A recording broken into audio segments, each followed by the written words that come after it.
ये बहुत अभद्र टिप्पणी है, बहुत ही गलत बात है ये। एक शूरवीर, एक महान योद्धा के लिए इसने अभद्र भाषा का प्रयोग करना बहुत ही अनुचित है। वो पहले तो ये था कि एकमात्र चबूतरा था, चबूतरे के अलावा और कुछ भी नहीं था। 1882 में रेलवे निकली हुई थी, उसके बाद में ये डबल लाइन हुई है। तो डबल लाइन होने पे रेलवे ने इसका काफ़ी विरोध किया। रेलवे ने मतलब 2 करोड़ तक का ऑफर कर दिया था इसके लिए। तो गाँव वालों ने और सबने मिल करके इसका विरोध किया और धरना प्रदर्शन किया। तब आखिर में रेलवे को इसके पीछे झुकना पड़ा। तो सरकार ने तो इसमें तो अभी कोई योगदान नहीं है, ये केवल एक इंडस्ट्री के माध्यम से सब काम होता है। नहीं, जरूर लेनी चाहिए सरकार को, इसमें देखना चाहिए, इसमें अब योगदान करना चाहिए सरकार को। राजस्थान के वीर शासक महाराणा संग्राम सिंह, जिन्हें राणा सांगा के नाम से जाना जाता है, उनकी वीरता की कहानियां आज भी गर्व से सुनाई जाती हैं। सिसोदिया वंश में जन्मे राणा सांगा ने दिल्ली, गुजरात और मालवा के सुल्तानों से कई युद्ध लड़े और उन्हें हराया। उनका सबसे ऐतिहासिक युद्ध 1527 में खानवा में हुआ, जब उन्होंने बाबर की मुगल सेना का डटकर सामना किया। हालांकि तोपखानों की कमी और कुछ विश्वासघाती सरदारों के कारण वे यह युद्ध हार गए, लेकिन उनकी वीरता का अंदाजा इसी से लगाया जा सकता है कि वे एक आंख, एक हाथ और शरीर पर 80 से अधिक घाव झेलने के बावजूद भी युद्ध लड़ते रहे। राणा सांगा सिर्फ एक योद्धा ही नहीं, बल्कि उदार और न्यायप्रिय शासक भी थे। उन्होंने पराजित शासकों को जीवन दान दिया और राजपूत एकता के लिए अपना जीवन समर्पित कर दिया। लेकिन 1528 में विश्वासघात के कारण उन्हें जहर देकर मार दिया गया। आज भी राजस्थान में राणा सांगा को वीरता और बलिदान के प्रतीक के रूप में याद किया जाता है। वर्तमान में राणा सांगा की समाधि के हालात कैसे हैं, चलिए आपको दिखाते हैं।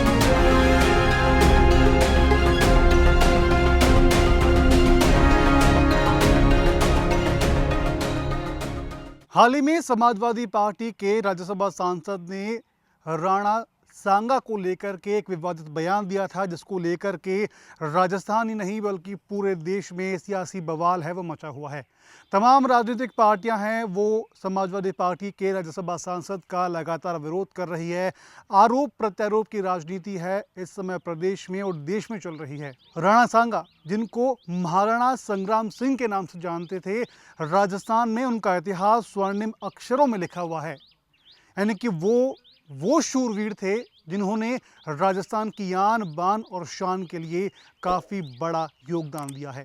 युद्ध के दौरान लगभग 80 घाव उनके शरीर पर थे, फिर भी वो डटकर चुनौती देते रहे विपक्षी लोगों को, दुश्मनों को, और उसके बाद में वो यहाँ पर आकर उनका प्राण है वो त्यागे हैं।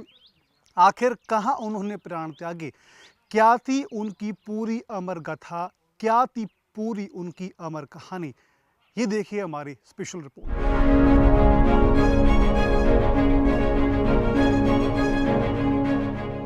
राणा सांगा को लेकर के तमाम राजनीतिक पार्टियां जहां विरोध कर रही हैं, राज्यसभा सांसद को लेकर के, उनके बयान को लेकर के आपत्ति जता रही हैं, लेकिन क्या उन तमाम नेताओं को, या फिर ये कहें कि तमाम समाज के नेताओं को, क्या ये पता है कि राणा सांगा की समाधि स्थल के वर्तमान के हालात है वो कैसे हैं? इस समय हम वहीं मौजूद हैं राणा सांगा के समाधि स्थल पर। उसके दर्शन भी हम आपको करवाएंगे और यहाँ समाधि स्थल बनी हुई है, यहाँ के हालात कैसे हैं वो भी हम आपको दिखाएंगे। चलिए सबसे पहले आपको यहाँ के समाधि स्थल है वो दिखाते हैं। ये महाराणा संग्राम सिंह, जिन्हें हम राणा सांगा के नाम से जानते हैं, उनका समाधि स्थल है। और ये पेड़ और साथ में ये पास में कुछ पेड़ यहाँ पर मौजूद हैं। यहाँ हमने कुछ लोगों से बात भी की और उन्होंने ये बताया कि ये जो समाधि स्थल है, इसके पास में झाड़ियाँ हैं, इसको हटाने की कई बार कोशिश है वो भी की गई है, लेकिन ये बताया जाता है कि वो स्वयं यहाँ पर प्रकट हुए थे और इस झाड़ियों को और पेड़ को हटाने के लिए साफ उन्होंने मना कर दिया है। अगर इसके हम थोड़ा सा आगे देखें तो थोड़ा सा ही आगे जस्ट रेल की पटरी है यहाँ पर उसके जस्ट पास में ही उनका समाधि स्थल मौजूद है। एक बार थोड़ा सा मैं आपको और पीछे से दिखाऊंगा कि उनका समाधि स्थल के हालात है वो किस तरीके के हैं, जहाँ तमाम राजनीतिक पार्टियाँ हैं वो ये बताती है कि हमने समाज के लिए या हमारे पूर्वजों के लिए या फिर जो जिन्होंने प्रदेश के लिए शहादत दी है, उन महान पूर्वजों के लिए हमने तमाम काम किए हैं, उनको हमने आगे पहुंचाया है, लोगों को बताया है। लेकिन क्या वाकई समाधि स्थल को देख करके आप ये कह सकते हैं कि वो तमाम समाज के लोग जो अपने आप को बड़ा ठेकेदार कहते हैं या फिर समाज के बड़े रुतबेदार लोग कहते हैं या फिर वो तमाम राजनीतिक पार्टियां तो ये बताती है कि प्रदेश में हमने तमाम हमारे जो शूरवीर थे उनको सम्मान देने के लिए काफ़ी ज़्यादा काम है वो किया है। फिलहाल अगर आप ये बाउंड्री देखेंगे या फिर ये मार्बल्स का भी अगर आप देखेंगे तो लगभग यहाँ हमने बात की कुछ लोगों से तो उन्होंने बताया कि लगभग 2 साल पहले ही यहाँ पर ये जो काम है वो शुरू हुआ है। 2 साल पहले ही तमाम ये काम है यहाँ की सुरक्षा के लिए, जो वहाँ पर एक गार्ड हाउस है वो वहाँ पर बनाया गया है। तमाम चीज़ें हैं ये लगभग पिछले 2 सालों के अंदर ही यहाँ पर देखने को है वो मिलती है। हालांकि यहाँ पर एक शख्स हैं जो यहाँ के स्थानीय व्यक्ति है, अभी हम उनसे भी बात करेंगे जानेंगे कि आखिर इस समाधि स्थल पर ये पूरा काम है वो कैसे हुआ, और साथ में जो पास में ट्रेन की पटरी है जिसकी जस्ट थोड़ा सा आगे चलेंगे तो रेलवे स्टेशन है। हालांकि रेलवे का और यहाँ पर कुछ प्रदर्शन भी हुआ था कि ये जो रेल की पटरी है बताई जाती है कि समाधि स्थल के ऊपर से निकल रही थी, उस समाधि स्थल के ऊपर से ना निकले इसके लिए रेलवे और लोगों के बीच में, या हम ये कहें कि समाज के लोगों के बीच में या उन लोगों के बीच में जो राणा सांगा को अपना मानते हैं, अपने पूर्वज मानते हैं, उनको लेकर के काफ़ी ज़्यादा विरोध है वो देखने को मिला था। क्योंकि तमाम इस समय आरोप प्रत्यारोप की राजनीति है वो तो चल रही है, लेकिन उसके बीच में समाधि स्थल को लेकर के हम तमाम जानकारी है आप तक पहुंचा रहे हैं। आखिर और क्या इसकी जानकारी है, किस तरीके से इसको आगे और बढ़ाने के लिए, आगे और डेवलप करने के लिए लगातार काम है वो किया जा रहा है। फिलहाल ये देखिए कुछ नज़ारे यहाँ आपके सामने हैं, यहाँ पर तमाम जो हालात हैं वो आपको इसमें साफ तौर पर देखने को मिल सकते हैं कि किस तरीके के यहाँ पर हालात मौजूद हैं। तो अगर हम बात करेंगे इस पर स्थानीय मौजूद हैं, स्थानीय व्यक्ति गजेंद्र सिंह जो यहाँ की सार संभाल भी करते हैं, उनसे हम बात करने की कोशिश करते हैं। गजेंद्र जी, आप यहाँ पर सबसे पहले बताएं कि आप कब से यहाँ की देखरेख है वो कर रहे हैं? ये सर हम फरवरी से 2 साल हो गए, फरवरी से 2 साल। अगर यहाँ हम देखें तो इतना जो डेवलपमेंट भी, अगर हम नहीं कह सकते कि यहाँ पे डेवलपमेंट हुआ है, फिलहाल यहाँ पर आप लोगों के रहने के लिए व्यवस्था की गई है, बट आखिर इतना भी अगर काम हुआ है, पहले के समय यहाँ का जो हालात थे वो कैसे थे और कैसे वो बदले, थोड़ा सा मैं उसके बारे में जानना चाहूँगा। जी, वो पहले तो ये था एकमात्र चबूतरा था, चबूतरे के अलावा और कुछ भी नहीं था। फिर बाद में थोड़ा समाज जागरूक हुआ, उसके बाद में लोगों ने यहाँ के तहसील से इसका रिकॉर्ड निकलवाया। रिकॉर्ड निकलवा करके फिर इनके नाम से जो ज़मीन थी जितनी वो अधिकृत की गई, फिर उसके बाउंड्री करवाई है। बाउंड्री करा करके फिर उसका फिर कार्य फिर रुक गया। फिर इनको वहाँ से अवगत कराया गया मेवाड़ से। आपने बताया कि बाउंड्री यहाँ पर कराई गई, उस समय काम रुक गया, तो ऐसे क्या कारण थे कि काम को रोका गया? वो फिर वो ये यहाँ से जो अपने स्थानीय व्यक्ति थे, कमेटी के आदमी, वो वहाँ पर गए। कहाँ पर गए? वहाँ पर मेवाड़ पर, मेवाड़ उदयपुर। ठीक है। तो उनसे जा करके उनको सारी स्थिति का जायजा बताया, तब जा करके उन्होंने आश्वासन दिया कि हम आएंगे वहाँ और देखेंगे क्या है स्थिति क्या नहीं है। वो कब यहाँ पर आए थे, किस स्थिति के कैसे देखा उन्होंने? वो आए थे 14 अप्रैल, ये चल रहा है 22 में।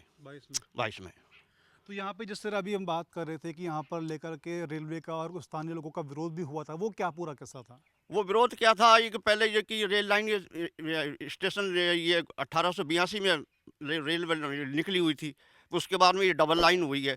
तो डबल लाइन होने पे रेलवे ने इसका काफ़ी विरोध किया।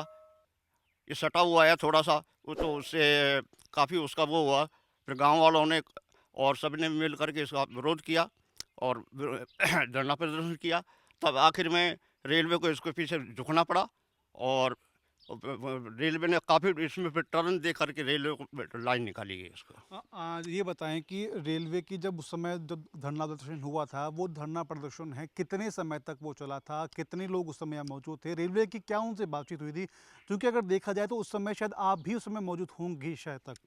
नहीं, उस वो धरना प्रदर्शन में तो खैर मैं मौजूद नहीं था, पर बाकी ये है कि मैं जो सुनता था डेली, जी। हाँ, तो उसमें ये बताते हैं कि रेलवे ने मतलब 2 करोड़ तक का ऑफर कर दिया था इसके लिए। कि 2 करोड़ रुपए आप ले लीजिए, जगह में दे जी। दीजिए।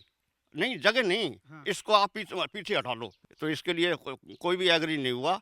फिर आखिर में साहब उसको उनको झुकना ही पड़ा और फिर रेलवे ने फिर टर्न दे करके फिर ये रेल पे लाइन निकाली फिर। जैसे अभी हम बात कर रहे थे तो आपने बताया कि यहाँ से कुछ ही दूरी पर जो तमाम सैनिक थे हाँ जी, राणा सांगा के साथ में, जी। उनकी छतरियाँ भी वहाँ मौजूद है। अगर वहाँ की स्थिति को हम देखें जी। तो इस समय वहाँ की स्थिति किस तरह की है? अब वहाँ तो अब ये पत्थर ही समझो, बस ये पत्थरनुमा ही कुछ वो है, बाकी तो और कुछ भी अस्तित्व सब खत्म हो चुका है करीब-करीब। अगर हम थोड़ा ये समझें, कुछ पीछे चलें, जी। तो कहते हैं कि तमाम राजनीतिक लोग हैं वो ये कहते हैं कि हमने ये काम प्रदेश के लिए किया है, तमाम उन शूरवीरों के लिए किया है। तो आपको क्या लगता है कि पिछले कुछ सालों में आपने भी यहाँ की चीज़ देखी है, स्थानीय लेवल पे कितना काम यहाँ की जगह के लिए हुआ है, राज्य के लेवल पे काम कितना आपकी समझ के अनुसार यहाँ इस लेवल पे हुआ है?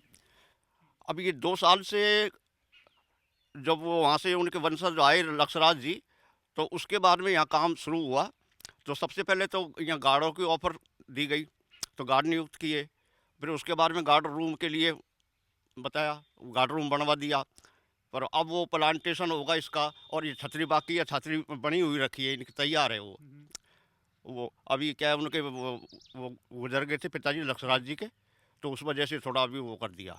जहाँ तक हम बात कर रहे थे कि भाई छतरी को लेकर के भी कुछ विवाद रेलवे से चल रहा है, उसका हाँ, क्या मामला है? रेलवे से ये वो लाइन सटी हुई है ये।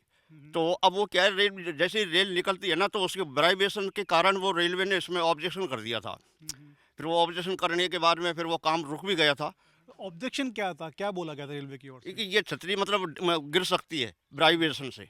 वाइब्रेशन से। जी। तो फिर उसको रोक भी दिया था, फिर स्टे लगा दिया था, फिर वो क्या नाम से फिर वहीं से फिर वापस उन्होंने वो करवा दिया।